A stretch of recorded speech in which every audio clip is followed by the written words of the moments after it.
You're listening to the RMPodcast, the official podcast of Red Moon Productions. Here are your hosts, Brandon Davidson, Keith Cheatham, and Sean Sebastian. Enjoy.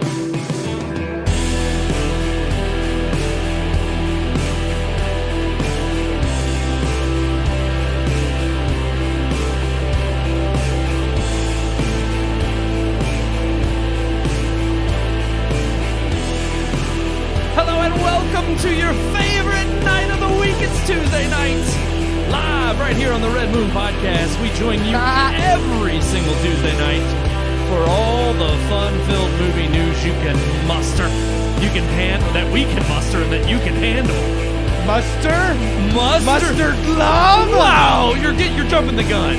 I'm one of your hosts, Brandon Davidson, alongside not our normal new host. He's dead again. He's dead, living on a beach in Florida. The Commanders will command him home, but he is living it up right now. He's out there fishing. Soaking up the sun. We're kind of jealous. He'll be back next week, guys. He'll be back. He skipped out this week to go spend some time with his birthday's family. Coming up. I guess, he gets to... I guess he gets to kind of enjoy. Weird because I guess he'll probably be traveling on his actual birthday, maybe. Oh, that's true. But at least kind of the time frame he was in Florida. That's for his true. birthday. His vacation is ending when his birthday begins. Yeah, that kind of stinks. I don't know how he feels about that. I mean, he will have just spent. But I mean, either way he would have went. Like, even if he had waited to go the following week, it's like it would have been. I guess his birthday would have been at the beginning of the vacation. But still, I save the best for last. Yeah, you got to do something big coming home, Sean. I'm gonna give. If you're out there listening, you got to do something big coming home. Come on. When he come home. He gets those every year. All 89 of them. And he gets 40. He's a big 4-0 this year. Well, I just said he was 89. You calling me a liar? I am. Okay. Can't even multiply. He's 89 in my heart. Hey, you know, you can change your age. That's coming next. We all know it is. Probably be, It's already here. We know people who are doing that. Furries that are like, oh, I'm 7 at heart. Well, we're not those people, okay? I'm one of those people. So, Sean, hope you're enjoying it, soaking up the sun down there on the beach. Soaking up the sun. We actually we did see a good movie this week. It was not. We promised last week we weren't seeing Little Mermaid. We did not support crap. We didn't see it. That Disney's putting out there. We didn't watch it. It was a very successful week for them. In the U.S. I don't think there's a Disney movie coming out that I even care to see right now. Like, in the future, I mean, Jungle Cruise was decent and I liked it, but after Elemental's coming out, but I don't trust Pixar anymore either. No, that's what I'm saying. Like, I'm fine. Yeah. I'm completely fine skipping Elemental too. What's another? I mean, any of the other Marvel flicks coming out, which aren't. I'll see. Okay, I guess I will see those but I'm not looking forward to any of them either. There's nothing I'm excited about. Is there another Marvel movie this year? I would think there is. I thought there was. It's sad that I don't keep track. I don't follow. Yes. The Marvels comes out later this year. I forgot about that. I thought they didn't indefinitely push that back. No, it comes out this year. It was supposed to come out already. It was because they moved everything back. So yeah, it's the Marvels comes out I think in November because it was really supposed to come out this summer. Well, yeah, there's nothing to look forward to. That one's already been filmed, I think. Well, it already had one release date, and they did push the release date back. It has a trailer and everything out now. Like they released that. Oh, that's right. There's one coming out on streaming with Samuel Jackson. That was in a movie. That actually looked decent, but again, I can't trust Marvel anymore. To me, it didn't. The Secret Invasion. That's it. And that's another one where I'm just like, I don't trust them because Secret Invasion is another huge storyline that should have been something like Gore the God Butcher and Thor. It's like I'm tired of you taking these massive storylines just because they're popular and they're like, oh, we can drive people in to see this because they know this from the comics. The jig is up though. We know now. Yeah, we know there's not going to be anything stellar. No substance. There's no substance. So. It's not worth it. I don't know. Disney's just become a corporation that's hell bent on milking money. We said, we know the other live action ones that are in the works with Moana and Lilo and Stitch. Yeah, but it's funny because this movie, Universal's following suit and turning an animated film into live action with How to Train Your Dragon. Yeah, they just announced some casting there. We got that from Geeks and Gamers. Follow them on Twitter. They're awesome. We were looking and they're race swapping again. Surprise. Nico Parker. So it is interesting because again, it's funny because not that long ago, who's she playing the role of? Astrid, the love interest, the main female character in the movie, who is again, these are Nordic Vikings, and she's like this blonde Viking, which makes sense, Nordic people. So we'll get an Indian adolescent to play. I thought she was African American. No. I'm talking about the kid. Yeah. Get the Peter Pan kid. Peter There Pan you go. Wendy. Yeah. Play Hiccup. Yeah, there you go. Well, it's funny because I was thinking about this actually on the drive home the other day. How not that long ago, there had been instances. I know Samuel L. Jackson's a decent example, and granted, the ultimate version of Nick Fury was always based on Samuel L. Jackson, anyways. But I remember, like when he was first cast, there were some diehard comic fans who were like, "Well, the actual Nick Fury's white," and I remember we actually defended that at the time, and like, well, there makes some sense there for him to be cast, and it doesn't matter. Like race really doesn't, as long as like the acting job is. But there is a degree to which it does matter, and that's when, just like you said, you wouldn't hire a white person to play Black Panther when the race actually has to deal with their historical background. And I know these are fictional characters, still within the realm of believability.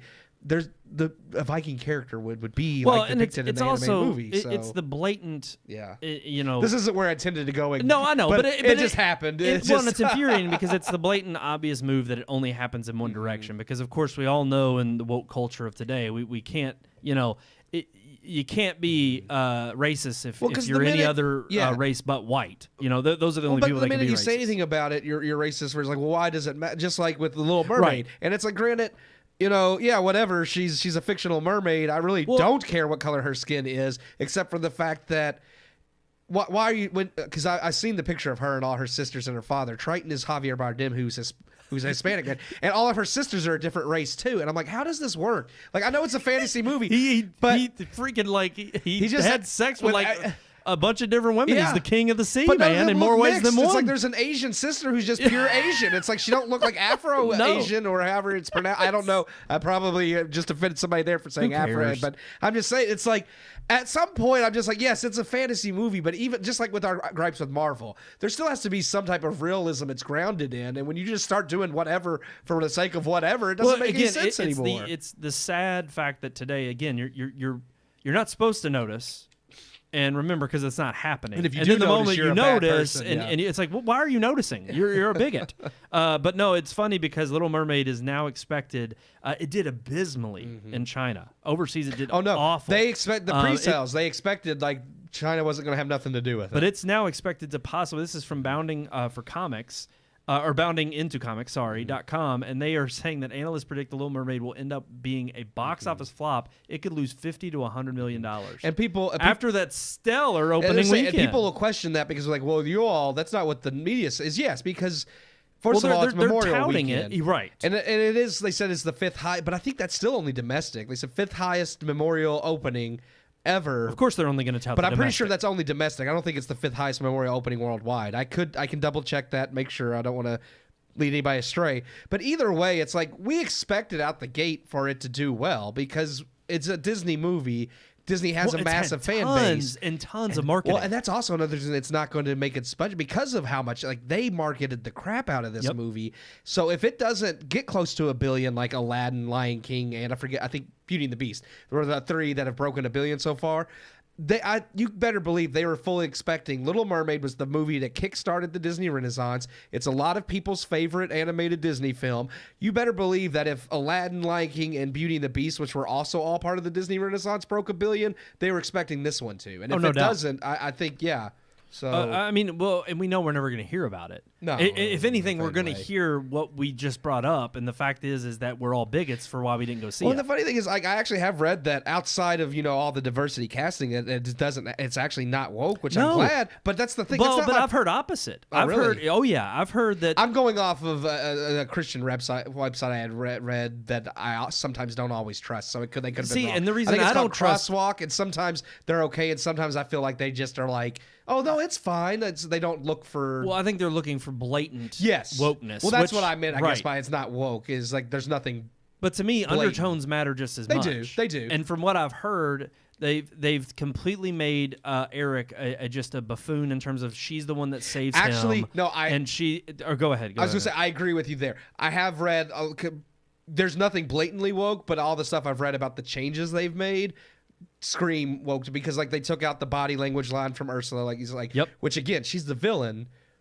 And villains can't be villains now. Yeah, they it's can't. like her telling, like, because she's like, "How can I get a man without my voice?" And like during the middle of the song, and Ursula's like, "Body language." She's like, "Flaunt your body," which again is not something you should teach little girls. Except funny how you choose that now, but then you'll choose to let other, like, in some instances, kids flaunting sexual things is okay. Well, of course, it should be celebrated and instituted. But irregardless of that, the villain telling her to do something that's not good is again part of her being villainous. So like that was never, the movie never said that they want little girls to do. Like every instance of everything they changed, I was like, the original movie never stated any of these things as good things. Right. If you paid attention to the movie, all of these things are what lands Ariel into trouble. And now you're taking them out because it's like, oh, well, you know, if she gives up her voice for a man, that's the wrong message. So now I read Ursula, and that's what I was going to bring up. Some amnesia and forget. Like that's what I was going to bring up. From what I've heard from others who have talked to them, they actually went and saw the movie. They supported it for our sake so that we didn't have to. They were talking about all the changes, of course, that very much put Ariel in the light of making the choices and it not being that she really wanted to go on land just to fall in love with Eric, even though it very is clearly shown in the cartoon when she first comes up out of the water and she sees it. She's smitten with him. She's mesmerized. She actually is attracted to him. Yes, but already, yeah. But even in the original, she was already interested in the above surface before Eric. So it's like, because they act like it's like, oh, she only does what she does for a man. It's like she was already intrigued before him. You're being facetious about that. It's when she does meet him that she finally has even more of a reason to want to go up there. Exactly. She falls in love with him. But of course, you can't. Love at first sight is a terror. Like, oh, it's like it's a. Well, and it can't be a driving force for why she would want to actually want that life in general. Well, she should because want heaven her own forbid life, and then a man on the side is she something should nice, be you know? an independent woman who wants her exactly. Yeah. And look, we all know the woke signals. They're so overused and they're tired at this point. It's so lazy. You could see it coming from a mile away, which is precisely why I think most people, and it's funny that critics, of course, are not pointing that out as to why they don't like it. No, they're just pointing out all the other milquetoast reasons they don't like it, which is why we've stopped supporting Disney live action films. They are not anywhere near the quality or the enjoyment and entertaining factor that you get out of the original animated pieces of work. Like general and diehard Disney fans will like it. I mean, we didn't like Aladdin, we didn't like Lion King, and they have okay score. I think Aladdin actually has a high audience score on Rotten Tomatoes. Lion King, I think, doesn't. But it's like I generally expect that audience scores on these Disney live action remakes are probably going to be a little bit higher than I think that I would view the movie. But Rotten Tomatoes shoots themselves in the foot so hard that you don't know what's reliable with them anymore anyways. So. No, absolutely. And it's kind of funny because we've talked about a movie we haven't even seen. Yeah. And we've got another movie that we did review. And we should get into that. We should. I just felt, it's the big one on the block. We had to at least mention Little Mermaid. But we did. But this one was one that released a few weeks ago, back at the end of April, and we were very interested in seeing it, and we finally did decide to check it out. I saw it. Here's our review of Sisu. I want to be where the gunfire is. Landlines, missiles, blood-soaked violence. Nazis fighting over, what do you call it? Gold. Gore over the top. Decapitating headshots. Surviving impossible feats. Yes, this week's biggest film is Disney's live action, The Little Mermaid, which is performing about as expected, thus ensuring Disney will continue making milquetoast remakes. Tired of Disney, their browbeating, and tired of generic films just good enough to hook the diehards while offering nothing unique, we have decided to skip The Little Mermaid, because it's the type of film you already know whether you're going to like before you see it. Instead of 30-year-old men squabbling over mermaids, we've decided to review Sisu, a World War II era film soaked in blood and violence, about a lone man who loses everything and just wants to be left alone, only to be forced to fight against those who would do evil. Okay, so maybe Sisu isn't entirely unique as well, but it's still manly, damn it. With a similar formula to the popular John Wick franchise, Sisu, directed by Jelmari Helander, opens to explain Sisu is a Finnish concept for an indomitable will, white-knuckled courage, and determination. Set at the end of World War II with the Nazis in retreat, a retired Finnish commando, Korpi, has turned his back on the war to mine gold in the Lapland wilderness. Striking it big, Korpi, on his way to trade in, crosses paths with a group of retreating Nazis, who set out to steal his gold. Though they soon learn there was a reason Korpi retired to the wilderness as he defends himself and ultimately must go to war to survive and keep his gold. Sisu has gorgeous production design and cinematography. From silent shots of Korpi bathing as the camera goes over each scar, telling a story, and giving viewers a wordless backstory of a man who's fought his share of battles, there is solid attention to detail smattered throughout the film. Those who enjoy over-the-top action flicks of a one-man army taking down those who deserve it will have a lot of fun as set pieces and gore are over-the-top and brutal.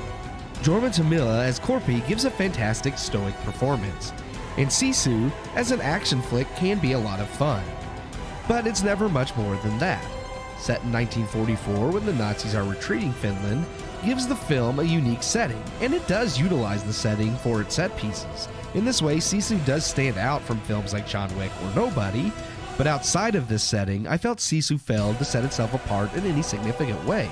Sure, shots of Korpi's scars or him using his bag of gold to sink faster to a pond's bottom are among the attention to detail mentioned before. But then when we get to the action, we exit the realm of believability a bit too much, and lose the clever attention to detail that was on display in the smaller scenes. Much like we've complained John Wick is pushing how over the top each iteration goes, and The Fast and the Furious has completely left the realm of reality, Sisu has moments that are too ridiculous to just accept at times, and gore for the sake of gore. It's a fun bloodbath that will entertain those wanting that type of film, but Sisu still to me doesn't have anything unique to say or offer. At least Sisu does, however, have themes and sure manly grit that I can get behind. I give Sisu 2.5 out of 4 stars. There it is. Sisu. It's funny. I've watched a few clips of 2.5 out of 4 stars. And then listening to the music and watching the clips, I'm just like, man, those scenes were awesome. And then I've listened to a review, and I was like, man, I was bitter. Like, I don't know. We're I'm divided. not changing my score, I know. but I was just like, I don't guess I was just really grumpy when I watched that movie. I have to admit, I've got to say we're divided. I gave it 3 out of 4. I very much enjoyed it way more than you. I get your reasoning why you rated it the way you did. But and this is another one of those instances where we're divided like we were with Guardians, where we were throwing out similar likes and dislikes, but we just had vastly two different subjective scores. Yeah. But I have to say, like, Guardians, I had a vitriolic disdain for. Yeah, I do not have a vitriolic disdain for Sisu at all. Yeah, and it doesn't. You don't allude to that in your review, obviously. But I will say, like, man, I just, yes, I've seen movies like this before. Yes, it's not anything so original, but it was very entertaining. It didn't overstay its welcome. It told a simple story, and for the most part, it's like I was engaged the whole time.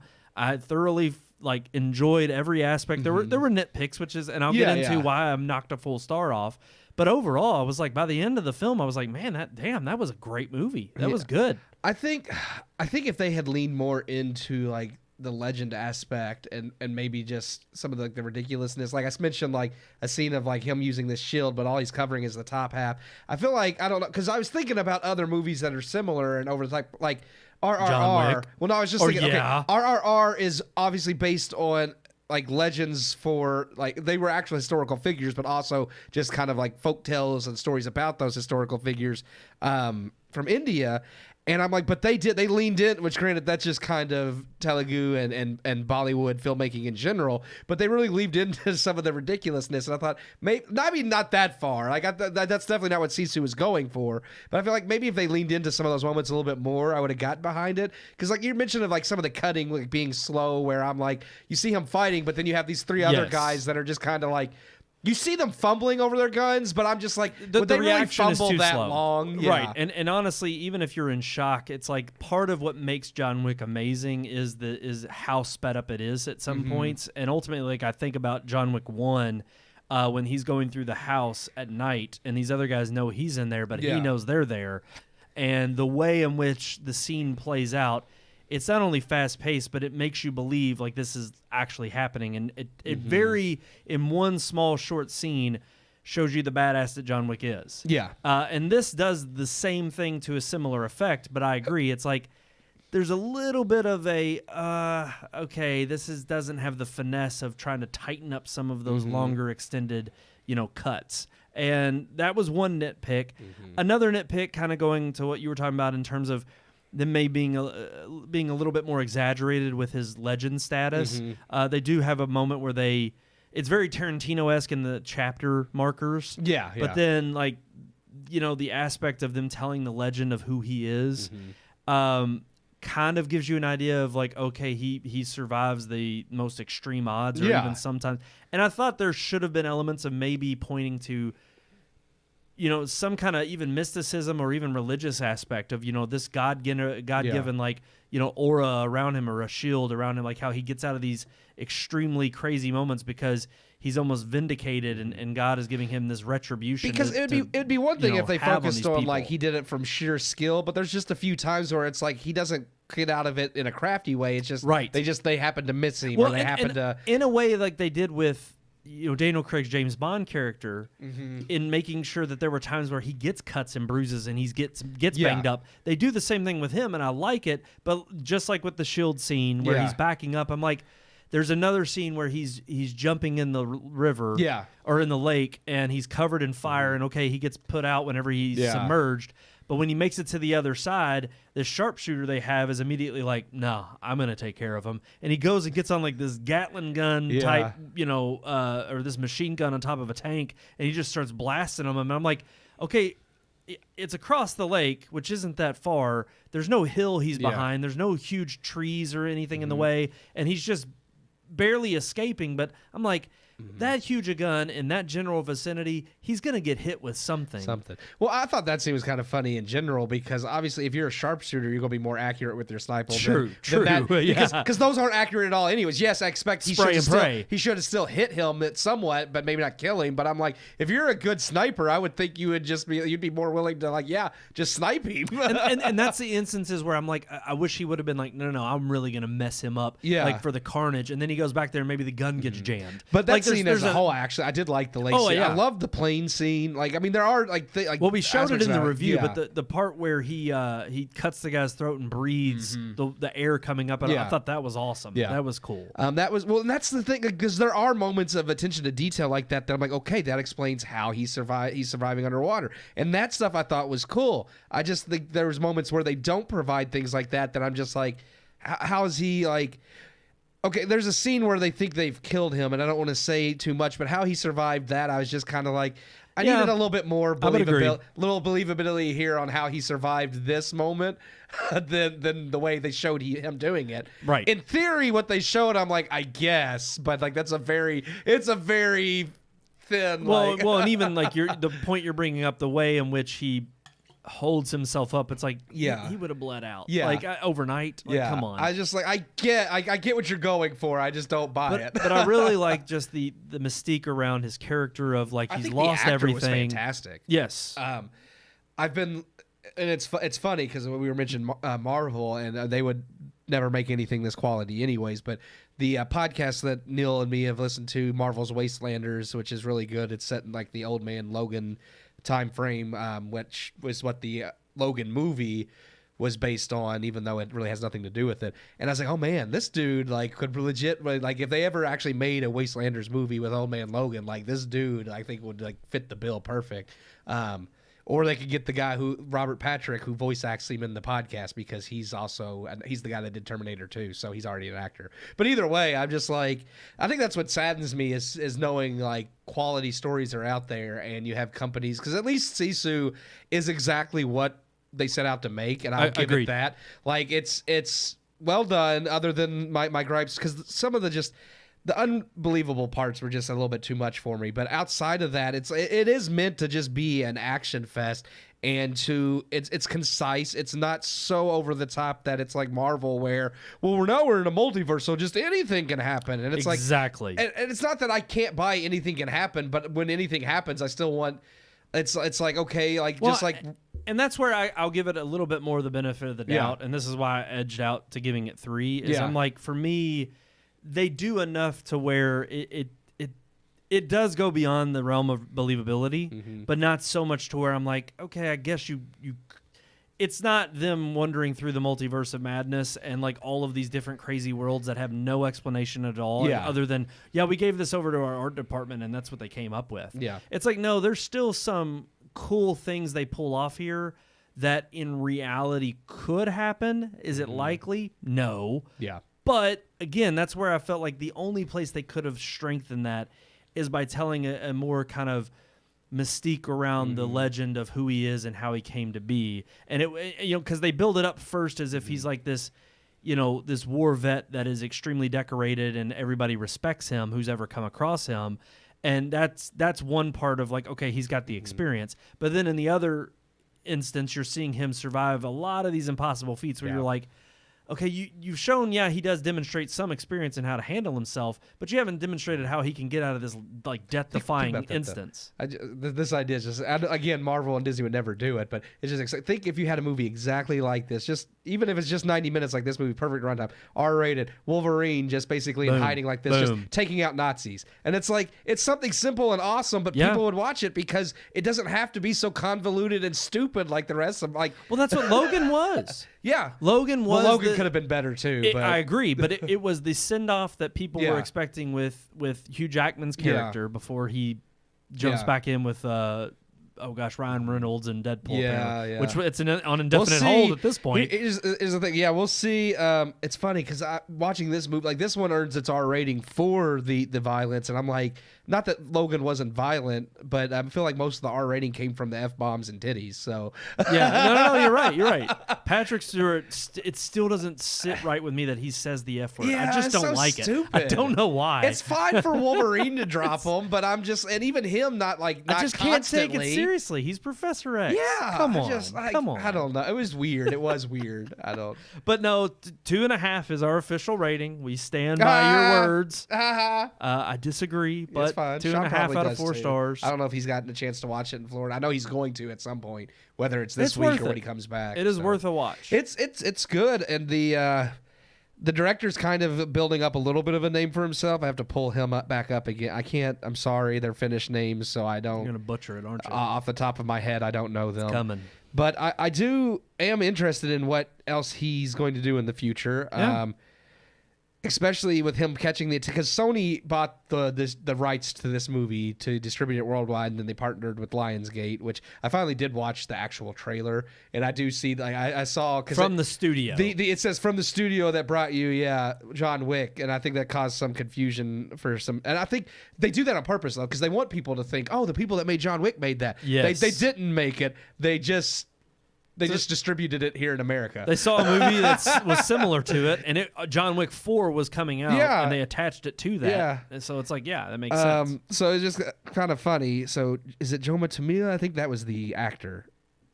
I can't remember. Dude, I'm not going to try to do the director's name. Jalmari Helander was the director, Okay. Now, that one is easier for me to say than the actor. Jorma Tamila, and I don't know if I'm pronouncing that right, is the actor. He was fantastic. Yeah, he was. He was great.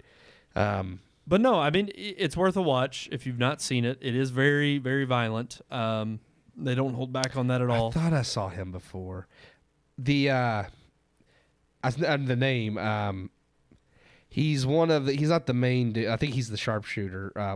Jack Doolan has been in The Boys, so I was just like, I thought I recognized him. Oh, okay. So I got to give a shout out too, real quick. 2 other movies I watched this past weekend with my parents. 2 very good ones. I watched Shadow of a Doubt, Alfred Hitchcock. Yeah, movie. That's a great one. I've seen that. Came out the year right before he did Lifeboat. It was a pretty good movie.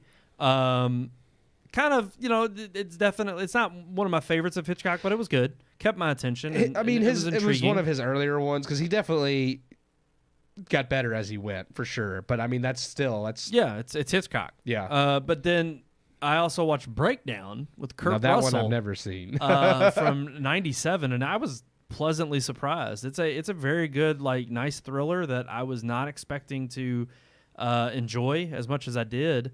It's from producer Dino De Laurentiis, and I was like, I know that name from somewhere, and bring it up on this show all the time. my childhood growing up, and I don't know why I was allowed to watch this, but he produced Silver Bullet. You watched the TV version. Like, it was recorded. True, so but still, it's freaking scary. Werewolves. It's scary, I mean, but at least on. there wasn't nothing. It's just scary at that point. It's fine. My sister and brother-in-law were afraid to let my niece Elizabeth, when she was growing up, watch Lord of the Rings because Gollum was scary, and I'm like, I watched. Yeah. No, well, then not that Sam one. was scared originally. He was scared of the dinosaurs in Jurassic Park. Well, that's fine. But I'm just saying, like, these were movies I wasn't scared of those, but I think it's okay to let your kids be scared of certain things, because I was scared of Gremlins growing up. No, I didn't say that. I'm just, But I'm just saying, I still watched it. Yeah, absolutely. And I probably should not have watched that movie. that one was much darker, depending on like how especially how young you were. Definitely. I mean, heck, I remember being obsessed and loving Michael Myers, and I couldn't have been more than 8 or 9. But I used to watch Gremlins all the time, and it scared the crap out of me. I still watched it, so watching Halloween. Yeah, I watched Halloween growing up too. Well, we've talked about it. All the stuff we got away with watching. I know I'm gonna let my kids get away with it because I'm the baby, and I know it. I know I am. Alrighty, let's move on to our headlines. We got a big one. We got a big one. Let's get into it.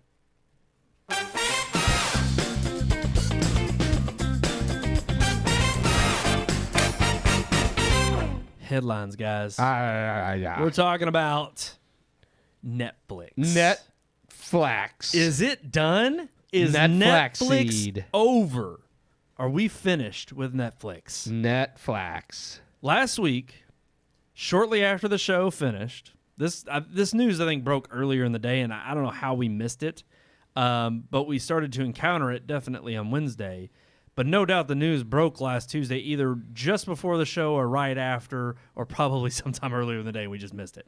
But Netflix has started cracking down on password sharing here in the U.S. They've already done so in other countries around the world, and we've known this was coming for quite some time, but it was a little jarring considering we thought we had, through the month of June before, we thought maybe there'd be a little bit of a smoother rollout or some emails that would say, hey, by the way, this is the date, or giving us a little bit of a heads up of what to expect.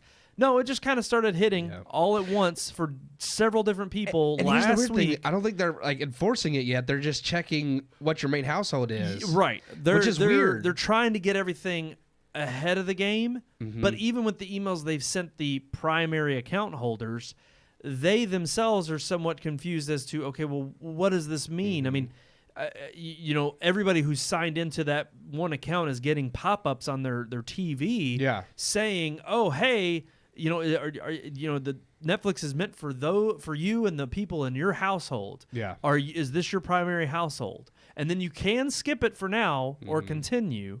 But where this has really caught a lot of people off guard is by not only this terrible rollout in letting people know it's coming imminently, but also in the details that have surfaced of what we can expect after the rollout is complete. Yeah, well, that's the biggest thing is they haven't really given anyone. You can go actually on their website, and there is actually a ton of information on the website, but that's the thing. It's not hard to find. One, if you log into Netflix's website from anything but a computer, it pulls up like you're going to stream it on a device. So just to get into even their FAQ and all this, you almost have to Google it and find the FAQ link separately just to get in there, because it's not easy to navigate like from my phone how to find it. And then when I finally get the information, because I had to find out when you skip it, because I skipped it at my house, my parents ended up skipping it at their house, and they are the primary household. My sister skipped it, but because then initially when you first logs in, it gives you that option of like, hey, do you want to set this up as your main household? And you can say not right now or whatever. But then when you skip it, it never pops up again. And the email doesn't say, like, it says, we'll walk you through setting up a primary household, but it doesn't give you any more information than that. No. So when I was at my parents' house for Memorial Day, I thought, well, maybe I'll go ahead and set their TV up as the primary household. So I pull up Netflix, and it just pulls up like normal. It doesn't prompt or anything because they had already skipped it the one time. And there's nothing. Couldn't find anything. I was like, how do I do this? I had to get on their website. Again, had to put it in Google just so I could find the FAQ link to all these questions, and then click on it, and it's like, oh, you have to go under this, and then go under this. And then it gives you the option. And I'm like, okay, if you want people to do this, and if you know they can skip it initially, then there should be a clear way of going back to it, because they tell you if you don't choose, they will choose for you, which we're assuming is probably just going to, well, it's going to be based on the address in which it's getting billed. that makes the most sense, That's but what they I'm thinking. said that they would check the IP. They would say they would check the devices and IPs most used. And I'm like, that's dumb. I would almost believe they're meaning after the fact. Yeah. Because to me, it doesn't make any sense of how they're going Well, to again, decipher. they're not clear. It just says we'll check the IPs and devices not being clear. most used. Now, they said they don't use GPS. They can't track your exact location. Everything is based on IP address. So I'm like, okay, I get that. That makes sense to me. See, I don't like that. I don't, yeah. Because, well, let's first break down what apparently the tiers are going to be. So the tiers right now, there's 4 tiers in Netflix. Yeah. There's the ad tier that is $7.99 or $7, $6.99. Yeah. And then you have the non-ad SD tier, which is $9.99. Yes. And then you have a $15.49. Oh, I thought it was $15.99. Is it $49? It's $15.49. Yeah, that's stupid. It's so weird. That's so stupid. Who knows? Yeah. $16. Well, I think that was like their original until they added the premium tier as well. So that rather than change the prices around, they're just like, well, this will be $6.99, and $9.99, and we'll leave this one the way it was. And the $15 or $16 one is 1080p, so HD with 5.1 surround sound and 2 streaming. You could stream 2 devices at the same time, 2 streaming devices at the same time, and 1 household that you can add on, and this is the kicker, these are the new rules, for if you want people to view outside of the primary household, you can add on an additional household for $7.99, for $8. Then we bump up to the premium tier, and you get a 4K with Dolby Atmos, the premium of premium formats. HDR, all the great stuff. All the good stuff. And you can get that for $20, and you can stream on 4 devices in the same house, or you can add additional 2 households separate from the primary household, and that will run you $8 per household. Each household, which was confusing $7.99. Because the way in which it's even reported in the USA Today article that we link, and we're going to leave the link down in our description, because you read it, and this is where most people were for the first week of figuring this out. It's only after the week of the rollout have we had to dig into the details and really figure out. But you what discover is that the it's clarity. each household is $8. It made you think, oh, you have to pay $8 for your HD tier for it to be one additional household, and you pay the same $8 at the $20, and it was like, oh, well, okay, that makes sense because it's the premium format, and you're already paying a little bit more for that. No, it's $8 for 2 additional households, so it's $16 extra total on your total bill. Every additional household is $8, and you can still only stream on 1 device. If additional household. If you are an additional household, which works for me, but I mean, still, that's a crap deal. And this is what drives me crazy. Is okay. The $15 tier has 1 extra household for $8, and then the $20 tier, you can have 2 extra households, but again, they're $8 each. So if every extra household is $8, why is there a limit on extra households? Why? Because they don't want people to be an extra household only paying $8. They want you everything. I mean, it's brilliant on Netflix's end as far as them trying to make more money. Now, whether that's in the long haul because they piss people off. Like, it's not brilliant for consumers. It's a terrible thing for consumers. But Netflix, of course, is... Well, especially after they've spearheaded the very business model of saying love is sharing your password. Well, the fact is that, again, that's why we have, like... And they would say, well, the premium tier's for the 4K. It's like, but you originally were $15. You told everybody you were going to start charging $20, but that gives them access to not just to 1080, but to 4K and 4 simultaneous streams. Who you never is streaming 4 4K streams in their HDR house. Dolby Atmos in their house? Yes. Nobody. So it's like, is the upcharge we thought was to have 4 streams wherever you're going. It's like, why does it matter if I'm paying for 4 streams? It shouldn't matter where those 4 streams are coming from. Absolutely, 100%. And we all know the reason is because then you could decipher that, oh, we can give that password up to 20 different people, and now they can all watch any one of those streams. True, but again, they can still only stream up to 4 at the same time. Exactly. That you're exactly right. And like you said, This all goes back to the original plan that Netflix had when not only when they were touting and tweeting out love is sharing your password, but why they had the price increase to begin with was to compete and saying, okay, if we know people are going to share their password and we're going to encourage that, we're going to have to upcharge a little bit. Well, then what happened is the pandemic hit.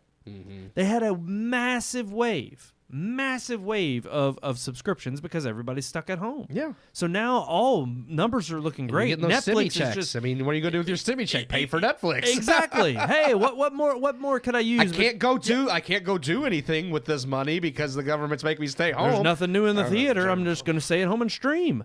But then the pandemic ends. And Netflix. They went back outside and touched some grass. Exactly. People are like, we're tired of this digital crap. So Netflix at its first sign of having subscriber loss and downturn, in which they came out and said, for one, we're no longer going to actually share our subscription numbers during our quarterly reports. We're also going to find new revenue streams, and that's by screwing over our consistent customer base. So what they are doing is hoping, and this is exactly why you said it's brilliant on their part. For instance, in my family, my parents have paid for the primary subscription for Netflix for, honestly, I'd say the last 7-8 years that we've had it, ever since they started streaming and it got huge. I remember when you had to go get a disc to put into a console on like a PlayStation or a Wii. They would mail you the disc to watch on stream. PlayStation. I remember way back to then. So they've had the primary Netflix account. Obviously, my brother and sister-in-law and my sister and brother-in-law, and then of course me now, we're all in separate houses. We've all shared this account for years now. We all stream on different devices, whether I'm at work on a computer during my lunch break, on my phone or a tablet. We've all got several different devices that we're logged into. They've openly said, yeah, of course, it's for everybody. We'll pay for it. I've in turn shared my Max account, my Disney Plus subscription. My sister shared her Hulu or her Paramount Plus subscription. We've all kind of taken up our own streaming services and said, hey, I'll pay for this one and pitch in if you allow me to have your password for this one. It's worked. It's been communal. It's been great. Well, I think that's what you see most people like a few additionals for family. It's not like this widespread where we're just giving it to everybody. But now all of a sudden, not only do you throw a wrench in the mix of cracking down on password sharing, you then also on top of that limit it to only 2 additional households. Well, that screws us over. Yeah. That primarily says, you're intentionally going to have to go in and if you want kick Netflix, someone out. you have to get your own account. I have to pay for it, or one of my other siblings have to pay for it if they use it that much. And I bowed out and said, look, I don't use it that often. Every once in a while there's a show that comes out. I may want to binge it. I'll check it out from time to time, but I don't. I haven't used Netflix in a long time. And primarily because these other streaming services. It's the one I use the least, honestly, yeah. But the funny thing is now the issue is they have to pay $8 for one TV to be streaming at these 2 additional households for each one. So that's $16 extra. They're sitting here thinking, so what? Even if I go off and say, I'm not paying for it for a year, I'm not paying for it monthly, but if something comes on there that I want to see, I'll pay for 1 month. That's $20 they weren't getting before. Yeah. And then even if I go with the ad tier, okay, that's still money they weren't getting before. And then the same with if my parents say, all right, yeah, maybe $16 extra for 2. That's a little ridiculous. And what if your kids are watching it on their iPad and you're watching something different? Okay, well, you know what? We're just going to keep our own, or even my parents may cancel. They may say, we don't ever use it. We're done with it. Yeah. But my other 2 siblings and their households, they end up saying, no, we'll go ahead and just pay for it because we use it enough. Well, now, even if they get the 1080 stream, the HD stream, $15 each. they just made $30. Yeah. They made $10 more than they were making with one household. And that's what Netflix is trying to do. They're trying to, they think even if people drop off, because they'll be forcing others into paying something, that they'll eventually make more than they're losing. And, I mean, the only way for that not to work for them is if people just cancel en masse and don't give in. And, I mean, it's possible. I mean, we've seen what's happened with Bud Light. Target's starting to feel the pressure. It's possible, but the difference is that when it comes to something like moral reasons. Yes, those are for moral reasons. For something like this, I see most people are just going to end up being like, well, we're just going to pay it because I want Netflix. And morally, you could say it's wrong. But here's the thing. Nobody's arguing that, hey, they deserve to give me free streaming. No. It's like, but like you said, what was the intention behind creating the higher end tier and adding the 4 streams, knowing that the password was going to be shared? And that's the thing. It's like at best, I could see if they did something like Apple with like you have a family plan where you can add like a certain amount of members and those members could use your Netflix. But even then, it's like, okay, but how much would that cost? Because $20 to me already is kind of up there as a family plan. It's like you have 4 simultaneous streams. That's right. And I'm like, okay, if you want to charge me $25 as a family plan, which of course is only 5 additional that they wouldn't go for that, and say you can only sign up 4 members. I think that could be a decent compromise, but where do they come off with the whole, well, now every additional household has to pay $8 and this and that? I don't see it is a huge hassle and a pain for their user base, but they don't care as long as they can get a little extra money. And out of it. that was going to be my ultimate. My beef was doing it by IP is so bad anyway, because you're talking about headaches when you're traveling and you're using a different internet service or you're in a hotel. Well, it only says even on if devices like on TV. So are they not going to check ever for a mobile device so I can just go anywhere and watch Netflix? Because at that point, it's stupid. Well, and it's funny because and here's the weird thing. Because it hasn't asked me how at often all. does it have to ping the home base? If I go and visit my parents every week and I happen to be over there and my phone is on their internet, their Wi-Fi, do I just open Netflix and it's like, oh, hey, that device is registered with this account. It's on their home network. That must be a phone that lives in there. Yeah. Or is it going to be a 24-hour ping? Is it going to be 72 hours? I mean, how often are they going to check in to see if this device is going by that address? Well, I know when you initially log in, it says like they'll send you a code and you put the code in. And if that's how they plan on doing it everywhere, like if you go on vacation, like Sean's in Florida, if he logs into a smart TV wherever they're staying, if they're at an Airbnb, and it's like, okay, well, now you need a code to use this all week long. That may be fine for something you're going to use for the entire week. But like I said, what if he pulls up his phone while he's in Florida? Is everywhere he goes in Florida, it'd be like, we need multi-factor authentication to get you into your account. I'm sorry. I'm not going to be trying to wait on a text or an email for a code every single time I want to watch Netflix. It's like already you can leave yourself signed in so you don't have to sign in every time you use it.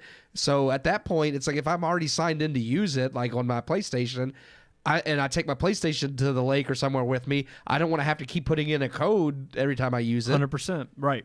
And I have, we're in for a rude awakening because there were some numbers run on this. And of course, like we didn't expect Netflix to do its fair share of that they're market research. But yeah, it said, so new street research says it's a survey, this is from USA Today, of paying and non-paying Netflix users found that more than half, 54%, would pay for their own subscription if their access was yanked. 70% would choose a subscription that is not supported by advertising, and 37% would pay extra for people who don't live in their households. While only a small sample of the broader population of U.S. Netflix users, we think results bode well for transaction of password restrictions. Yep. So basically, you're looking at the market research done. They knew the pricing tier. Yeah. They knew that ultimately they were going to try to get you and finagle you into one of the tiers of possibly becoming a new subscriber and getting another user on there and paying from a separate account. So they can claim, oh, hey, this isn't just an additional user of this one account.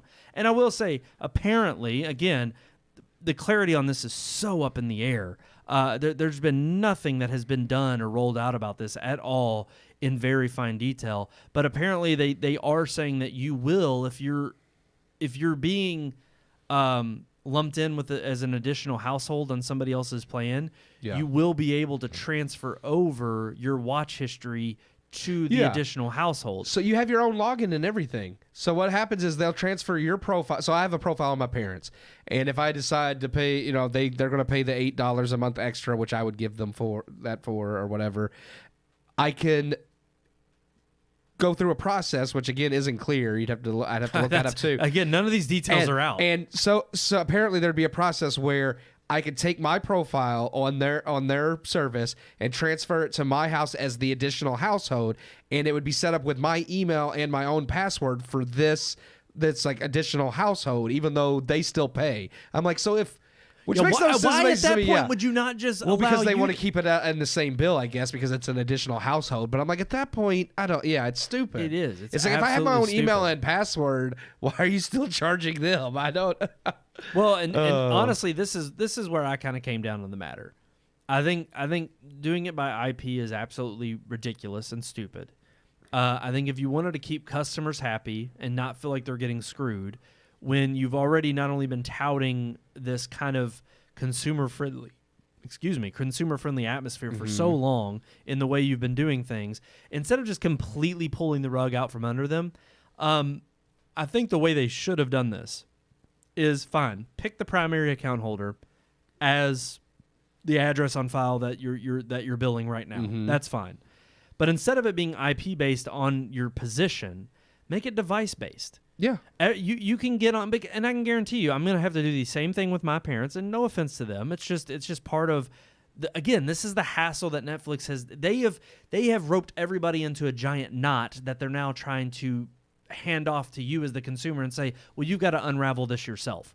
Because my parents have not kept track of all the devices that are signed in on Netflix. How many of my phones, or my iPads, computers, they don't know how many computers are signed into it, whether it's mine at work or whether it's my brothers and sister-in-laws at their work. It will tell you which profile used that device, because I noticed that doing it for my parents, and that was helpful. Okay, and this is weird, and I know you're going to say that this may not happen for most people. For some reason, there was an issue with closed captioning on my profile, or on my sister-in-law's profile, Wendy's. And there were times where I got on there and I noticed my profile was being used to watch things I wasn't watching. And finally, Wendy was like, yeah, I've been using it to watch this at night because I turn on the captions and it works on your profile. For some reason, it doesn't on mine. But it was just funny because I was she used my profile. What you have to do is you have to go online to your account, because they actually have like subtitle settings, which it's really ridiculous. Because I noticed I was having issues on mine where the subtitles got really tiny for some reason. This is like a whole nother issue. That I never looked into it. I was just like, okay. So the subtitles got like really tiny, and I couldn't read them anymore. And I'm like, what the heck's going on with Netflix's subtitles?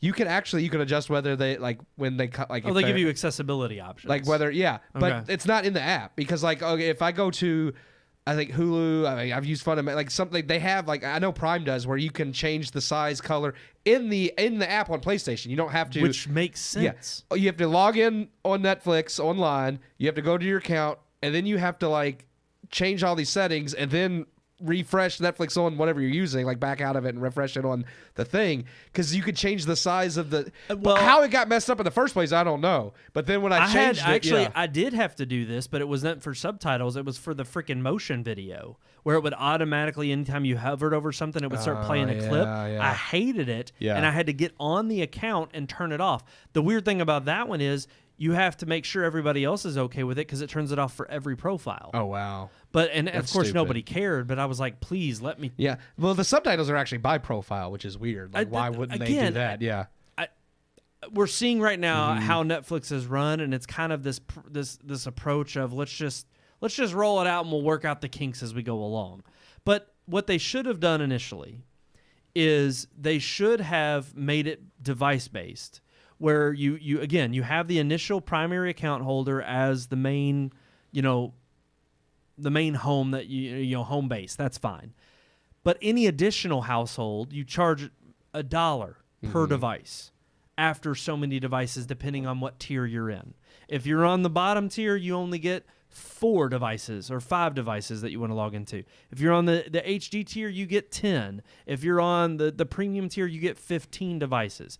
Any more above that, you're going to be charged an additional fee. And then you could go on there and not only pick which devices are within that pool of your reserved devices, but then you could even give them certain names and make sure that they are exactly the ones that you want in as part of your subscription.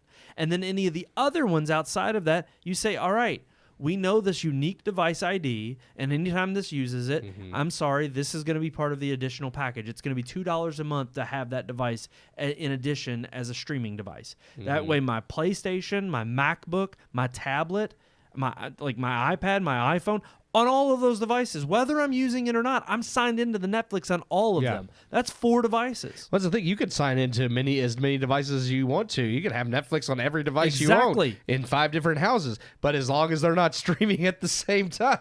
Which I'm just but that's my point. That's how they could have. That's how they could have approached this. Yeah. That makes way more sense because you're not only tethering it to a device that's unique, but it doesn't make you go through a sign-in process. It just simply says, "Hey, in this pool over here, you've got all of these devices that are not included in your subscription." That, though, is you have to go in and set up every device, and I hate that. Like at least with the IP, I don't have to log every. I don't want to have to go through. Only the devices that you want included in the pool. I know, but as I'm saying, I'd still have to go in every. And I got that's more of a hassle than I want to have to go through either. I'm like, I don't want to have to. To me, to mess with every single device. It's the same as what you're going through right now. But right now, you don't have to do every single device. It's just one device. You're going to have to go in there and stipulate which ones are on that IP and which ones aren't. It doesn't say that. Trust me. Whenever an iPhone comes into contact with my parents' Wi-Fi, and then it's like, at what point are they going to decide? But that at that point, you're outside again of your household because they already. I believe so. I don't have it because I'm not the primary account holder. I believe they already initiated somewhat hinting at having to go in and kick out devices. Oh, it says you can check which devices are using your plan, but it never says it's going to be based. Because like I said, you can go in as long as it's within the IP of that whatever device you set up as, yes, this IP is the home address. And I mean, I feel like that's a little bit easier, except for when you're traveling. Now, the device thing is much easier when you're traveling. So that's the trade-off. Is I would rather have a little bit easier at home when you're traveling, and I think it's much easier when you're billing. Because then it's up to the account holder and whoever is streaming on whatever device to negotiate, well, who really is streaming on this device or who isn't. And if you want... for instance, then it puts it on the additional householder's name to say, I want it on all these devices. Okay, well, now you're responsible for this amount. Now you're paying $10 a month to have it on all these devices. Again, you can still only stream up to 4 times if you have that premium tier, but you can have it on as many devices as you want.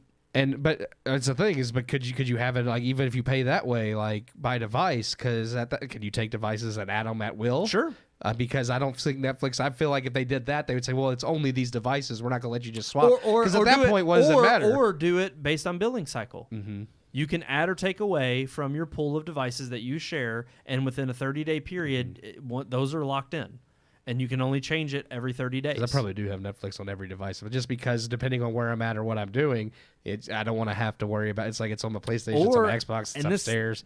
This seems a little more rigid, and I'm kind of thinking off the top of my head. Or they could just not be jackasses and charge people. I know you're already doing it for the 4 streams anyway. Yeah, I was saying you're already paying $20. But like I said, and even if you made a family plan, which made more sense than this additional $8, but at that point, it's like. I guess they didn't go that route because they're already asking people to pay $20, and who knows what they would charge for a family plan. But I'm just like, I don't know. I don't feel like $8 per additional house is ridiculous. Absolutely. Yeah. Absolutely. And I mean, no matter what they did, it was always going to be somewhat ridiculous because at this point you're paying $20 for 4 streams. Well, you could also do. I mean, iTunes. I know with them they authorized 5 devices, and if you could add up to 5, and if at any point you got rid of one. You could not add that device within a year. Yeah, that makes sense. And I'm like, okay, well, if that's the case, then you could almost do the same thing with Netflix. And it's like, if you take it out of the pool, that's fine, but you can't add that back into the pool for a year. So or like you said, or billing cycle. Or even a billing cycle. Would be a little bit more convenient, though. Not that Netflix is worried about what's convenient for people right now. I would say the reason why the billing cycle thing, you're right, I think would be a little bit too much is you could easily have people But again, you're locked in for 30 days of, if I sign in on my iPhone, and maybe I'd plan ahead and say, well, we're going to be at the lake in July, so I'm going to make sure that I'm signed in on my PlayStation down there so that we have Netflix. Or I'm going to sign in on my iPad so I have it on my iPad, but not on my phone for that billing cycle. And again, if they're already splitting it up with your own email and password per additional household, you could then give the control to the additional household to choose what devices they use. Yeah. I don't. Well, because you're only allowed to, as an additional house, you're only allowed 1 stream at a time, anyways. So why not? Yeah. But immediately, what that tells me is you're coming from the angle of it being for the consumer, And that gives the power back to the consumer and then up to each individual household that, hey, if you're going to be included on this account, you're now obligated to report what devices you use Netflix on, and then you're now responsible for charging $2 per device. Because that could easily become, oh, crap, I've got 5 devices. That's $10. Why would I pay $10 per device if I could just buy my own subscription? Yeah.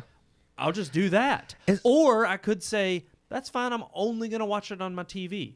Well, that also cuts down on the limiting of how much you're streaming, and therefore I'm still paying you $2 to Netflix, and I guarantee you there's a hell of a lot more people who'd be willing to pay $2 additional for having one TV in their household in the Netflix pool. Yeah, honestly, you probably could. And then you have tons more people paying $2 than you have people canceling and saying, I'm not going at all. If you had your normal subscription and then you could add devices outside, because I think that would be maybe a better way to do it. If my parents pay $20 for whatever, so let them have like unlimited devices. They're the main household. But if you want an additional device outside of your household, pay per device for any outside devices. Yes. So it's like, okay, you could pay your $2 for your TV because that's the only thing you don't watch. I don't watch Netflix often. And honestly, while I have it on so many stuff, as long as I put it on my PlayStation in the basement, then I'm fine. It's like, okay, that's what I'm going to watch it on.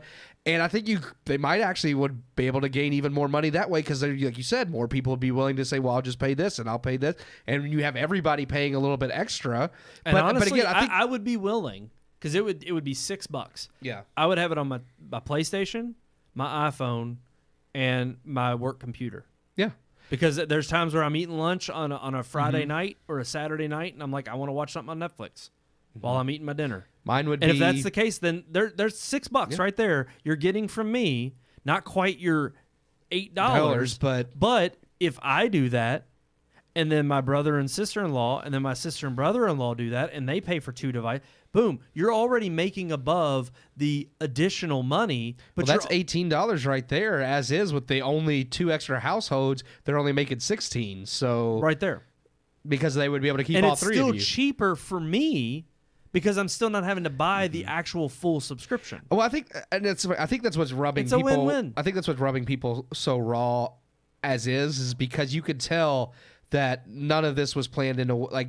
You could tell Netflix didn't give a crap. It was very much, how do we win? How do we get more money out of this? Oh, the market says they'll still pay, so let's do it. None of this was, how do we make the softest blow to consumers because we know they're not going to like it. It was just, they're not going to like it anyway, so we might as well get as much money as possible out of it. Oh, absolutely. It feels like a slap in the face. It's like, at least act like you give a crap about the fact that we're using your service. No, what they did is they tested this in other markets, and it wasn't to figure out what the blowback would be. It was, how bad is the blowback so that we can level it and say we're still recouping the benefit.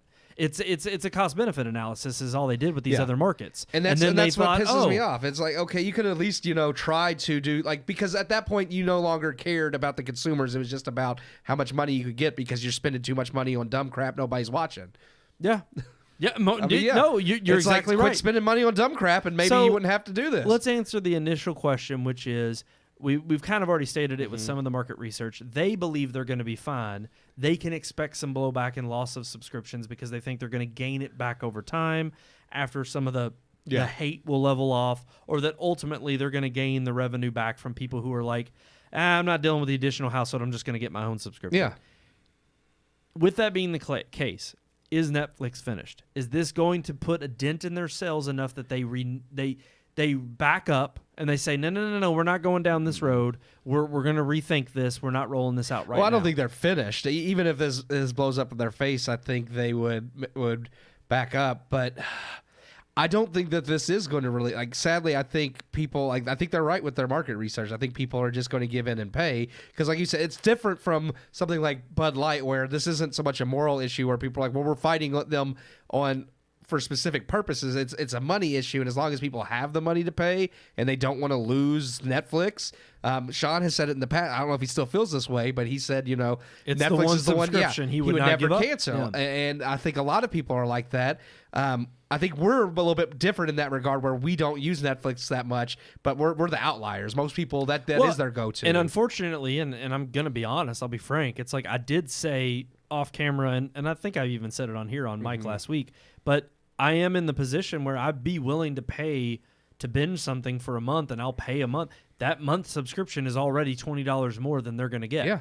Because unfortunately, I am a snob and I want the 4K HDR. Depending on so the, it's like, if I'm not going to get Netflix anymore, but I'm going to subscribe for like the last of Stranger Things because I love that show, I'm not going to watch that without. I'm going to watch that in 4K HDR. Right. Sorry. And for me, it's Better Call Saul. So it's like, yeah, it's $20. I mean, the funny thing is, I think because again the rollout hasn't been official yet, they're this soft rollout and this disaster that it's been in terms of just consumer, in terms of PR is terrible, but ultimately it's like I may have a month to go ahead and binge that, and I'm probably gonna try, and then I'm just gonna okay, I'll put Netflix in my rear me view. off about that though, and I mean, I guess it's about the same thing.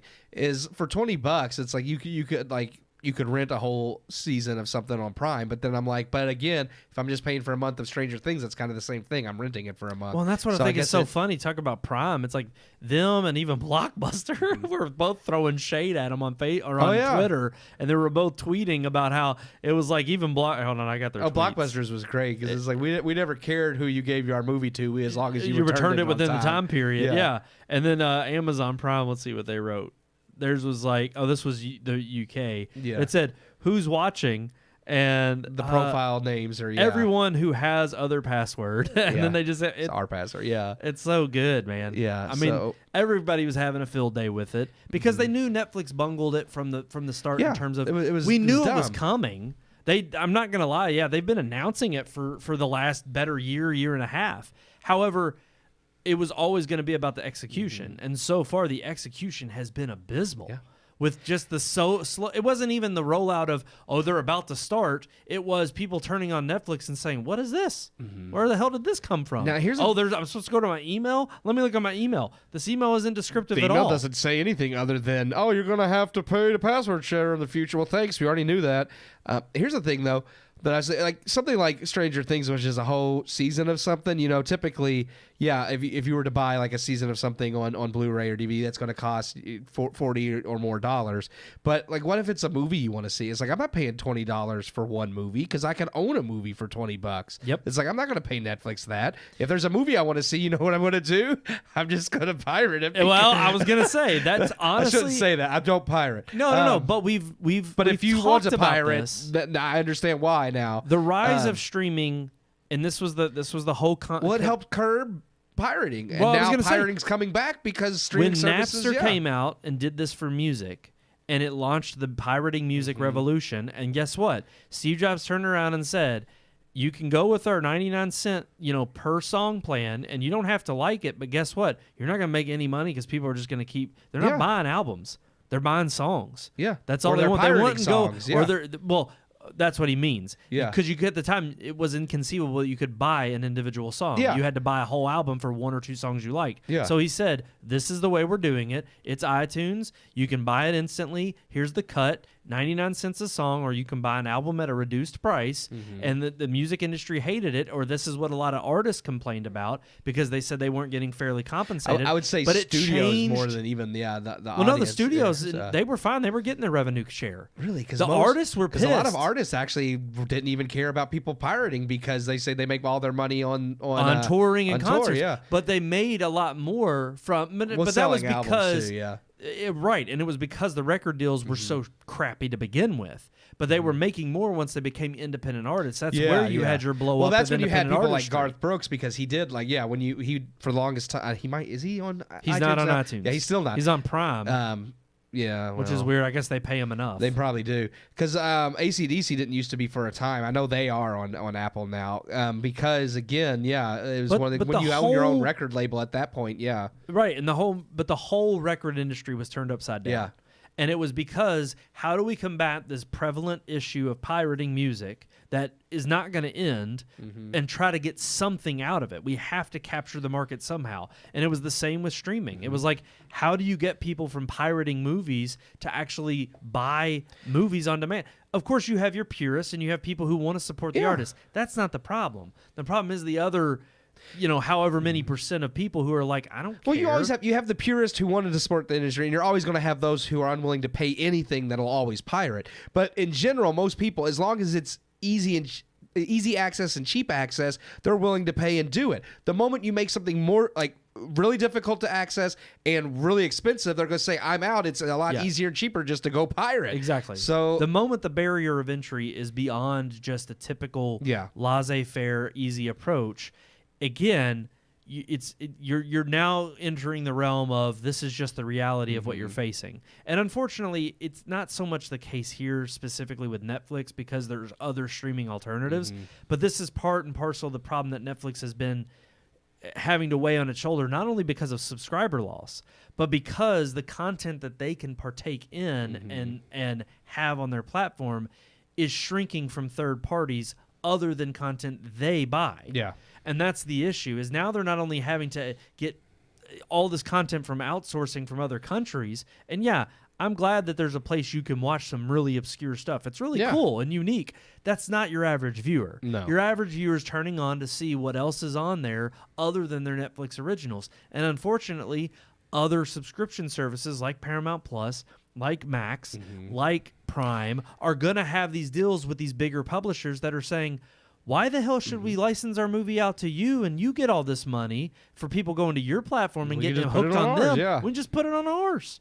And that's what's happened. That's and been when you the streaming have so wars. many series that you can't afford to keep, and they're not bringing in as many subscribers as you want, and you start canceling them and pissing subscribers off, because that's another problem. I understand if a show's not got viewers, there's no point in continuing to make that show.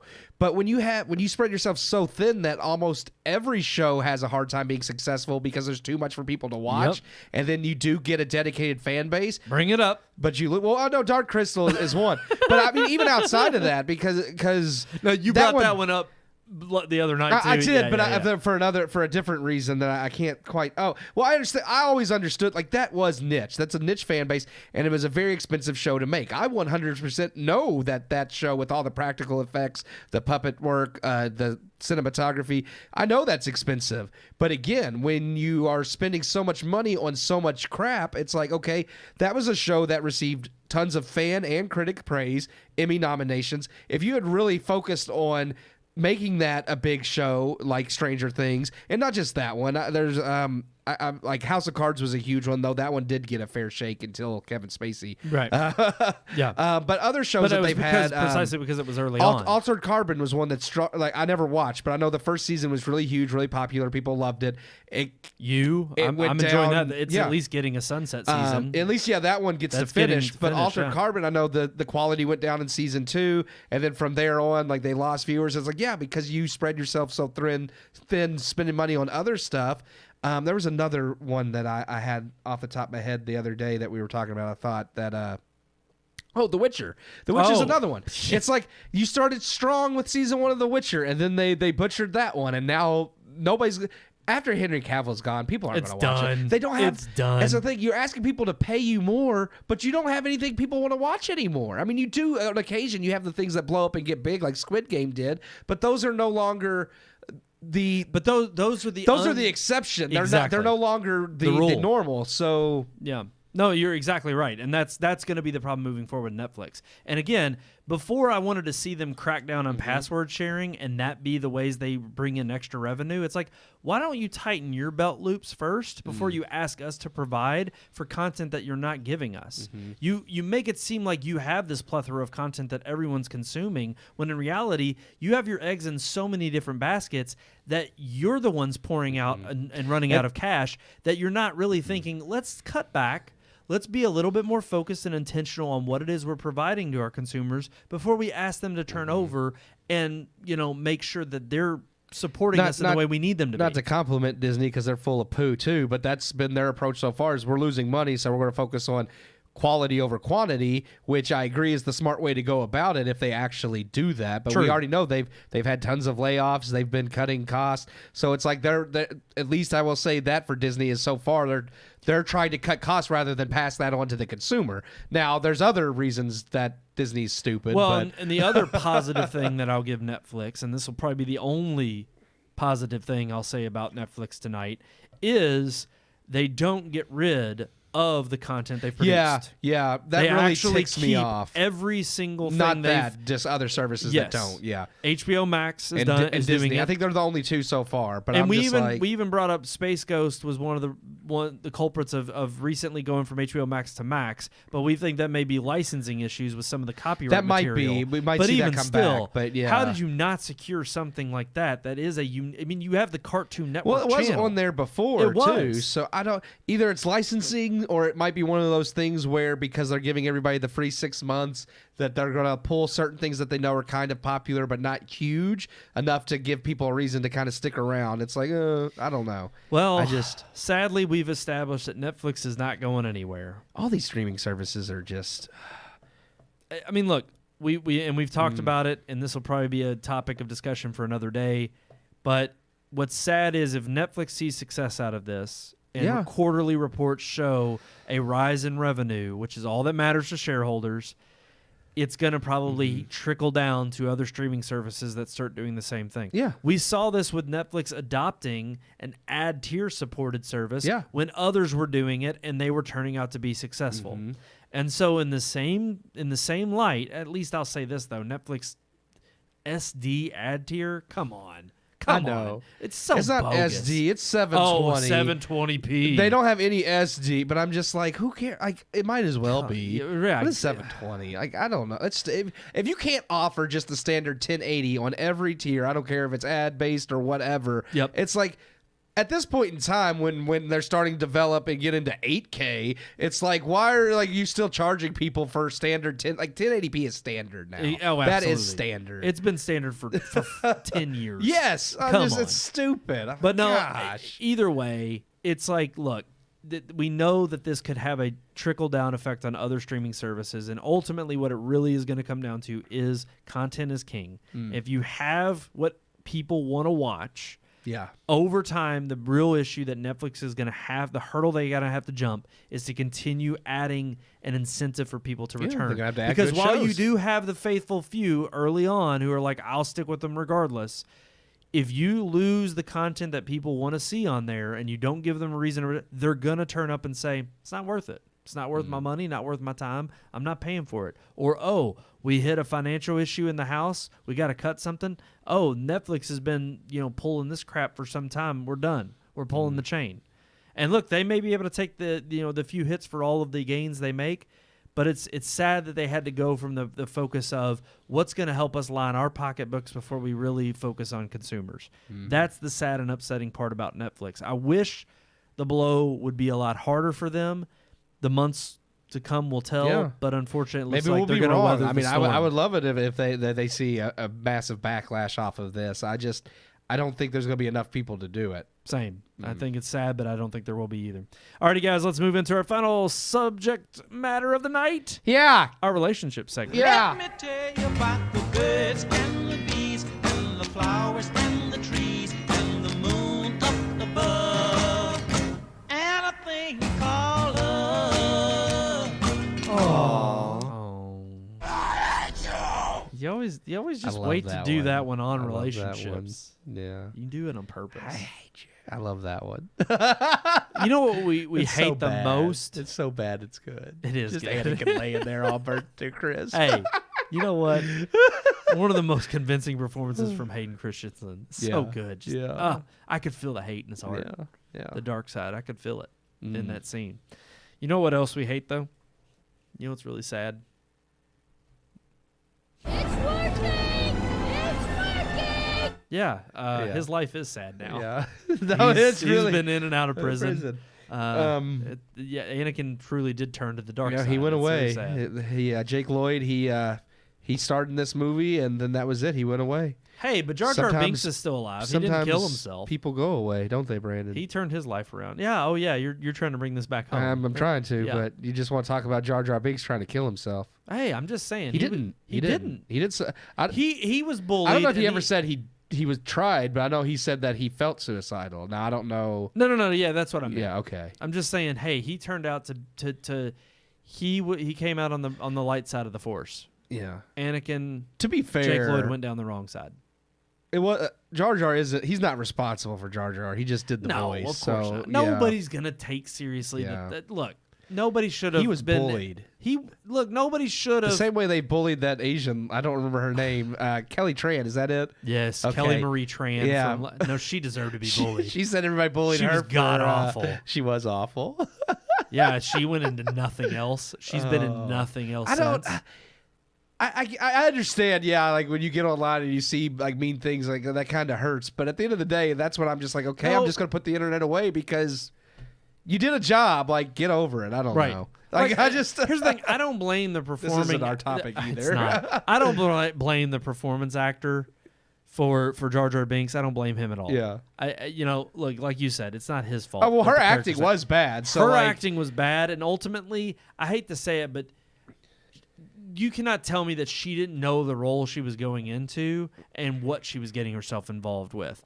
And I'm sorry, but you could have seen what The Last Jedi was from a mile away if you read that script. Well, here's the thing. And it was garbage. Even if, like, you may not. Okay, she didn't write it, she didn't direct it, so you can't blame her maybe for the writing and direction of the character, but you can blame her for the acting. It's like, at least this Jar Jar Binks, the voice acting was fine. Like, I can't say it was bad. You could say you don't like it based on the direction George Lucas chose, but I mean, he performed like admirably. It just was a terrible character.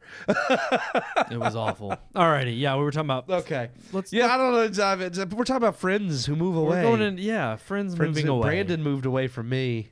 Actually, that's not what prompted the idea. No, but we can I have a start friend there. moving this weekend that Shout out. I have known for a very long time, and we've been close for many years, so it makes me sad. But people move, and Neil also moved a long time ago. We brought that one up. We have, so we've had our fair share of people that left us. And it is Jurassic Park. Yep. I don't have that one on there. You know what I have on there? Oh, there it is. That's it. But no, it's funny because we've talked about before long distance relationships. Yeah, but let's dive a little bit into the just effect the, of like the emotion actual, of them leaving, because it is. In each scenario, even like, because you didn't move out of state, like, but still, it was a huge difference. Growing up as a child, in elementary school, when like the person that you play with and hang out with every day isn't there, right across the street. It's like, it's funny because when you get into adulthood and you don't see each other every day, it's not that the impact is lessened. Like, I am sad that I can't see Neil as much as I used to, and I'll be sad that I won't be able to see Christina as much as I used to. But at the same time, I feel like when you're a kid and your friend moves, like, just, it was to 15 a new subdivision. Like, it's just not even that. It wasn't even that far. Like, it's probably 8 or 5 9 miles. I was gonna say, yeah, it's not far. I'm just like, it's funny. Like, you feel like that person moved a world away. I'm like, oh, but I lost my friend forever. That's right. And it's like he's just up Dixie Highway. Yeah.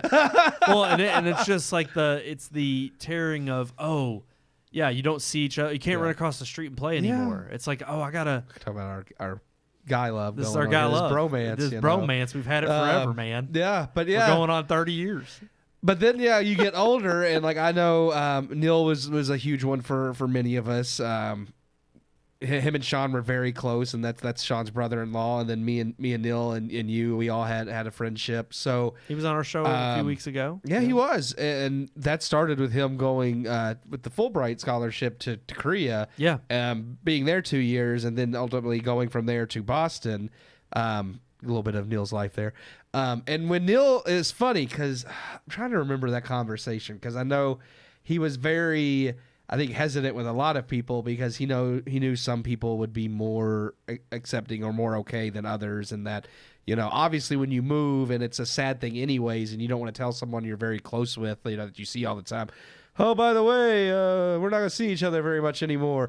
But I do remember, as sad as I was, and I mean, I really was sad, still, like, and I meant it when I said it to him. He was like, well, that's awesome, because now I can come see you in Boston. And again, and that was just more so that he doesn't feel bad either, but because obviously you still have that initial sadness, and he knew I was going to miss him. But at the same time, there is still that bittersweet moment of knowing that just because someone moves away doesn't mean you have to sever all ties and communication with them. Of course not. Especially now in this day and age, when you can just that's what I was just going to say. A cell phone away. Even with us, like, growing up, I would say that me moving away when I think I was 9 when I moved off of Brackenberry. Yeah. And that's like when we moved to the new house, it was And then you had an awesome new house to it play was- Destiny in. So. Exactly. Yeah.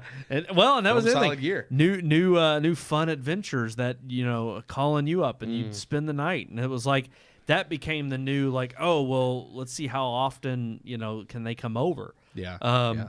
But it was weird because obviously one, we were kids, so we wouldn't have had cell phones anyway if they were made available. I still find that. I know some kids do. That's what I find incredibly know. weird today. Is I'm like, you don't need one. Just stop. You don't know. It's like, It does. take it's away. crazy sometimes when I see people that like 10 elementary school kids. 10-year-olds yeah. do not need. There were kids that age when I was younger, going to I think I was like a freshman or sophomore in high school, and I saw kids on the bus that had them, and I was like, why do you have like? I know emergencies, but I'm like, really? But anyways. For me, that was the bigger issue. Is it was like, even like email or there was not that kind of like, we weren't pen pals or anything. It was like pick up the phone and call, and you pick up the landline and you call the other person's home and you hope they answer, or it'd be this voice on the other end. It was like, is Keith there? Is Brandon there? And that's so what you would crazy hear. that I could just text you now. But I do I kind of miss like just that anticipation of calling and one of your parents would pick up and You'd be like, it's like they knew exactly what we wanted. It's Right. It's always like and it's funny because you asked to talk to Brandon and it's like you ask Brandon, hey, do you think you could stay the night this weekend? And then it's like, oh, I gotta go ask my yeah, parents. we're just on the phone. Yeah. It's like, well, I'm not gonna ask your parents if Brandon could stay the night. You got to ask your own parents, Right. But it was, and then I remember the whole like if it was especially in the summertime, we'd stay multiple nights. So then it was like, well, let me call and see if I can stay another night. And it's like, I mean, there'd be times where it'd be like 3 or 4 nights. I think 4 nights was probably during like during the most. summer when there's no school and stuff. Yeah, they did. They let us stay. They didn't mind. And then it was finally like, I remember they'd be like, no, we've got to go do And this. that's You've got to come home. As much as like because with like Neil and obviously I can't. It is sad that I can't just call Neil up and be like, hey man, you want to go get a drink or something like like that sucks. But at the same time, like going to Boston is so much fun, and we do like that's a trip. It's like you're just gonna go for a day, so being able to spend a whole week, there, and then going to visit, if I go visit Christina in Texas, like I've always wanted to go to Texas, so that would be fun. So it's just one of those things where you got to look at some of the brighter side too, I guess, because you can't change it. It's like, like I'm not going to ask somebody to just like change your whole, like, it's like, oh, Neil, like for the sake of our friendship, I need you to just put your whole life on pause and not go do that. Like, well, and it actually it makes me think of a Boy Meets World episode where it's hilarious. Oh gosh, I can't remember which season is. It's season 2 or season 3. It may even be season 4 at the beginning. But there's an episode where they like Sean goes away for the summer, and of course Corey and Sean are best friends, and they're missing each other the whole summer. And then no, I'm sorry, I know exactly what this was. It wasn't a summer. It was when Sean gets a girlfriend, and she forces him not to see Corey anymore. okay. And so immediately it's like there's this rift between him and Corey and Sean. It's funny because they're sneaking off trying to meet each other in secret. Yeah. Well, Topanga's finally like, no, this is it. We're putting an end to this. And so she goes through this huge elaborate plan, finally gets them together, and then the girl finds out and she's like, you've been sneaking around behind my back. You choose him over me. And he's finally stands up to her and she's like, yeah, you can't tear this friendship apart. And so she storms off. And Topanga is like, see, we're back together again. And Corey's like, yeah, what do you want to do? And Sean's like, see you in school tomorrow? And he's like, yeah, see you in school tomorrow. and then that's it. Yes. And it's like, okay, so the whole friendship was torn apart. Now they're back together. Like, I'll see you later. Yeah, Okay. that's you can't spend 24 hours with somebody unless you're married, and that's a whole different. that's a whole different thing. But it's like that would be the same thing as like even if Neil came down here, it's like, well, yeah, we'd love to see you for a whole week, and then it's like, all right, cool. Well, you go do your life now. I'll see you later. I've got my life. Yeah, I mean, and that's just the nature of life. I mean, as you grow older, up. you do have your own life, and you do start your own family, and I mean, And that doesn't mean you can't keep in touch with your friends, but even people that you live in the same city with, it's like as you grow older and you have your own life and your own families, it's like, I mean, Jacob and Melissa, Nathan and Morgan, it's like I love them very much. They're very close friends. I don't see them as often as I would like to. Right. But it's like, they have families, they have kids, and it's one of those things where if I were to call either, like any of them right now and be like, hey, if you're free, you want to go get dinner this weekend, they would absolutely say yes if they were free. So it's one of those things where it's like the friendship's still there and it still matters. It's still important. And you do have to make time for it. It has to be a priority. But I mean, people see us here every single week on the show, and it's like we know this is a dedicated time, and I do feel blessed to at least be able to see you all weekly knowing that we have the show. But I also know sometimes that kind of conflicts with other things that we may want to do on a regular basis, because it's like, I know I'm going to see y'all every week. Sometimes I'm just like, man, I'm tired of you. Gosh, go away. You leave. Just get out of my life. But no, it is. It's interesting because I know that sometimes will inhibit or not inhibit, but it makes us realize, like, okay, if I've already got a commitment and responsibility there, then there are other people. And I mean, even seeing my family, it's like more than that because I mean, you got the show. If we go see a movie for the show together, and then me and you recording on Monday or Sundays. It used to be Mondays. Now we do Sundays. So I'm just like, there's plenty of times to see you, man. That's 3 days a week. Just go away. Might as well be married. I mean, come on, it's legal now. Oh. Pride flag coming up. No. Oh, Pride Month. Let's get on it. Mm. No, no, that wouldn't work. I couldn't live with you 24 hours. I'm sorry. No. Let's get a divorce. Already had one. You cheated on me? You cheated on That's me. You not already how you got a divorce. I mean, that leads to divorce, but that's not how you. That's exactly what it was. It's like, I want a divorce. Let me go cheat on my wife real quick. It's like, why didn't you just file for one? It's like, I figure if I cheated, she'd file for me. It's got to be good. It's like, I got to have a reason. Yeah. I don't think so. I think in the state of Kentucky, ever since the no-fault divorce, it's just like irreconcilable differences. I'm like, I guess. Yeah. I mean, how else would you describe a divorce? Yeah. We couldn't come to terms on this agreement. Yeah. It's like, well, duh. Obviously, it's why you're doing your divorce. So, no. But no, it's funny, but I don't know. I think it is one of those sad moments in life when you got to have somebody, you're close with move away. But ultimately, like you said, it's sad. It is one of the blessings, again, of living in a world where you do have the technology to bridge that gap and the availability. And I remember first getting a cell phone. And especially when I know I didn't get one till I was 16. And, of course, that was around the time when it was like social media, Facebook, MySpace were blowing up. Before, it was a little bitty flip phone, though. I think it was before 16. And same, and I had a Razor. But even then, it was like the big deal of being able to be reached instead of, one, either having to call the landline or two, having to be on AIM. Instant messenger at a certain period of time. I still did that because I just had the little bitty flip phone and you had to pay to text, and I didn't do the I got in trouble so many messages. Yeah, no, I was my There are certain parents got things, pissed but I at knew me. that. But like my mom would have murdered me, so I didn't go there. So it's like, but that's the thing. Like there were these other ways that were inconveniences at the time, but looking back, you realize, it made me cherish those friendships that I spent more time with.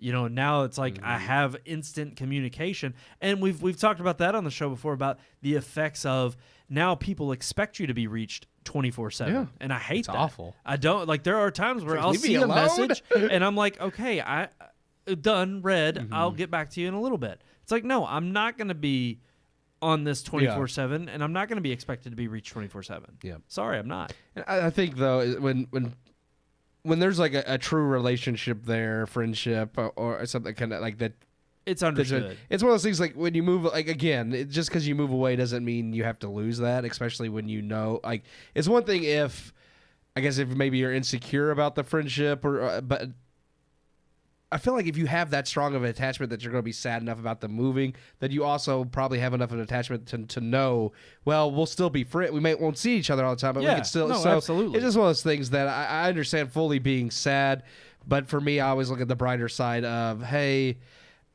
definitely I'm sad. I mean, I'm not, glad that you're moving. Like, I'm glad for you. I'm not glad that we're not going to see each other as often. Well, and you wouldn't be a real friend if you weren't happy for them. It's like, you know what, jerk? Just go on and get out of here. You don't really care about me. But I think when you know that friendship is obviously cemented in place, that it's like, okay, no matter where you are, that even if I don't see you for 5 years, I know the moment I see you again, it's going to be like you never pick left. right back so up.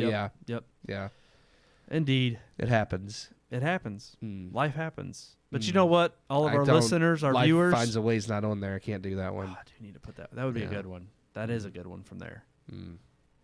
Man, I could add so many from Jurassic Park. I need to have Napoleon Dynamite. Napoleon Dynamite. There's all kinds. Yeah. Damn. There's so many quotes from so many movies. There are so many good ones. But all of our viewers and listeners, they can get out of here. They can move away.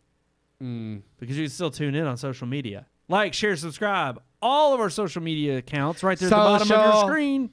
Red Moon Book, Red Moon Tweet, Red Moon Pics, and search for Red Moon Productions on YouTube. And, of course, search for us on Rumble. We're on there as well. Shows pop up on there. Rumble. We again, working on it. It'll be down the road, but we're going to be live there someday. Now we will be. Because you mentioned Rumble now every show. Now I do want the Let's Get Ready to Dumbo on that. Oh, gosh, no. Definitely not for that purpose. I would play that every time you say Rumble. Because it's off. It's like a slant rhyme. It's not perfect, but it's still, every time I hear it, I think, Let's get ready to Dumbo. So terrible. That's the only thing I've taken away from that movie. That's it. And because it's And how here's the thing, awful the line is. But we all knew it was coming, too. As soon as you saw him there, you it's knew. They were like, please don't do it. He's going to do it. And he did it. He did it. But there's another Why else way. would you have him in the movie? It's like, you knew, it's like, but that's what's so bad about it, is like how blatantly, It's so obviously awful. bad. Like, Just terrible. gosh, Tim Burton, like, why would you think that was like a clever idea? It wasn't. It was not. Alrighty, guys, there's another way you can reach us, an old-fashioned way. Keith knows the way. RMPodcast at redmoonproductions.com. Love that email and that deep voice. So beautiful. Alrighty, guys, that's going to do it for this episode of the podcast. Thank you all so much for tuning in. And, of course, next week we're hoping to review, I believe it's Spider-Man, not Into the Spider-Verse was the first one. Across the Spider-Verse. Across the Spider-Verse. I had to think of it, That's too. it, yeah. I really like the first one. It is one of the better, outside of Sam Raimi's movies, probably the best Spider-Man film. So. Will it dethrone Little Mermaid? Oh, yeah. Absolutely. It's Spider-Man. No question. It's going to dethrone. It's another family movie. She It's has Spider-Man. Her time in the sun, but it's now time for her to return to the sea. Just saying. I think... Well, Under there's the a sea. huge lineup. Like we talked about this, how every movie has fierce competition, and I'm sorry if From here on out. if you're not a standout, and I think all the major Disney fans that actually like the live action remakes have gone and seen it, and I just don't think it's going to carry forward. So, Agreed. So look forward for that review next week. Until then, I'm one of your hosts, Brandon Davidson, alongside not a normal new host. Vanilla Steam will be back next week. He will be. But Mustard Love. there it is. It's beautiful.